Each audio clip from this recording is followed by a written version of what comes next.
ആദരണീയരായ ഉസ്താദുമാരെ, മാതാപിതാക്കളെ, പ്രിയ കൂട്ടുകാരെ, അസ്സലാമു അലൈക്കും.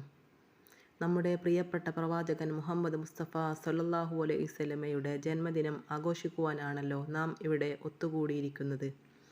ഈ സുദിനത്തിൽ നബിയുടെ സൽസ്വഭാവത്തെക്കുറിച്ച് 2 വാക്ക് സംസാരിക്കുവാൻ ഞാൻ ആഗ്രഹിക്കുകയാണ്.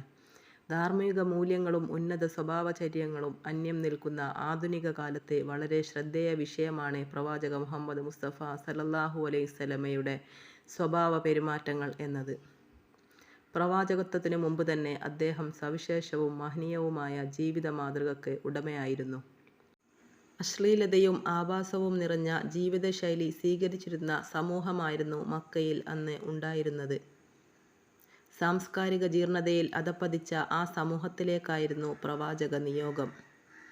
പ്രവാചകന്റെ യൗവനവും യുവത്വവും ചിലവഴിച്ചത് ഈ സമൂഹത്തിലായിരുന്നു. എന്നിട്ടും ഉന്നതമായ ജീവിതശൈലിയിൽ നിന്ന് തെന്നിമാറിയില്ല.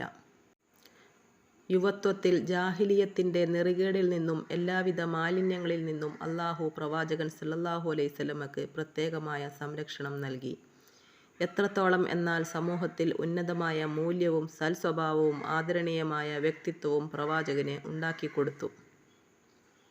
അയൽക്കാരോടുള്ള നല്ല പെരുമാറ്റത്തിലും പക്വതയിലും സത്യസന്ധമായ സംസാരത്തിലും എല്ലാം നബി സല്ലല്ലാഹു അലൈഹി വസല്ലമ മികച്ചു നിന്നു. എല്ലാവരും നബി സല്ലല്ലാഹു അലൈഹി വസല്ലമയെ അൽ അമീൻ എന്നാണ് വിളിച്ചിരുന്നത്. അൽ അമീൻ എന്നു പറഞ്ഞാൽ അതിനർത്ഥം വിശ്വസ്തൻ എന്നാണ്. എല്ലാവരാലും മക്കയിലെ അറിയപ്പെട്ട ഗോത്രത്തിലെ കുലീന കുടുംബത്തിലായിരുന്നു പ്രവാചകൻ സല്ലല്ലാഹു അലൈഹി വസല്ലമ പിറന്നത്. അതുകൊണ്ട് തന്നെ സമൂഹത്തിൽ പ്രതാപവും അന്തസ്സും വിശ്വസ്തതയും നബി തങ്ങൾക്കുണ്ടായിരുന്നു. നിങ്ങൾക്ക് അല്ലാഹുവിൻ്റെ തിരുദൂതരിൽ ഉത്തമമായ മാതൃകയുണ്ട് എന്നാണ് ഖുർആൻ പ്രവാചക സല്ലല്ലാഹു അലൈഹി വസല്ലമയെ വിശേഷിപ്പിച്ചത്. സ്വഭാവ മഹിമകളുടെ പൂർത്തീകരണത്തിനാണ് ഞാൻ നിയോഗിക്കപ്പെട്ടത് എന്ന് പ്രവാചകൻ തൻ്റെ നിയോഗത്തെക്കുറിച്ച് വിവരിക്കുന്നുണ്ട്.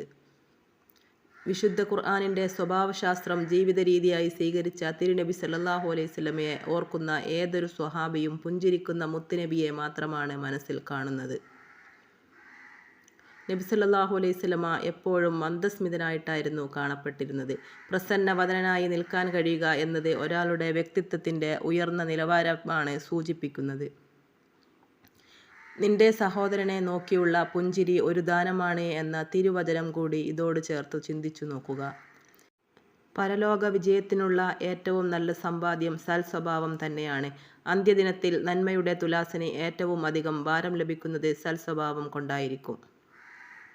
നബി സല്ലല്ലാഹു അലൈഹി വസല്ലമയുടെ മാതൃകകൾ പിൻപറ്റി ഉന്നത സ്വഭാവശുദ്ധിയുള്ളവരായി വളരാൻ അല്ലാഹു നമ്മെ അനുഗ്രഹിക്കട്ടെ. ആമീൻ.